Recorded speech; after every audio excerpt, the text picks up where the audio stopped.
वृंदावन में एक रसिक हुए, उनका नाम था श्री बिहारिन देव। क्या नाम था? बिहारिन देव जी। जब उनका जन्म हुआ तो स्वामी श्री हरदास जी की कृपा से ही उनका जन्म हुआ। उनके पिताजी दिल्ली में बादशाह के यहाँ कुछ कार्य करते थे, खूब धन आता था, संपत्ति आती थी। जब 1 वर्ष के बिहारिन देव जी हुए तो दर्शन कराने के लिए स्वामी जी के पास आए, तो स्वामी जी ने आशीष देते हुए कहा कि 33 वर्ष रहेगा ये बालक आपके पास, उसके बाद ये वृंदावन आ जाएगा, चाहे कितना रोकने का प्रयास करना, इसके अंदर भगवत भक्ति अपने आप स्फुरित हो जाएगी। क्योंकि ये ठाकुर जी की कृपा से आया है पृथ्वी पर, ये ठाकुर जी की सेवा के लिए ही आया है। 33 वर्ष का इसका कर्म बचा है, वो ये करने बाहर जाएगा, फिर आ जाएगा। स्वामी जी ने बोल दिया। पिताजी के बाद उनको भी बड़ी नौकरी मिली, खूब धन आदि कमाने लगे। लेकिन एक दिन ऐसा आया, सब जगह से अपने आप मन उच्चाटित हो गया, सब जगह से मन अपने आप हटने लगा।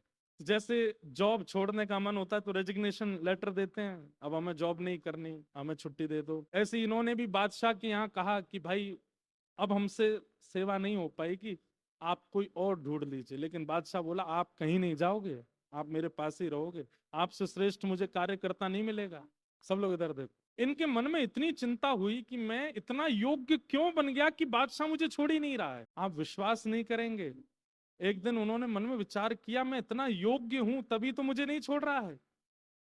और एक दिन यही विचार करते करते, वृंदावन की याद करते करते बोले मेरी योग्यता इन हाथों में, अपना हाथ काट दिया।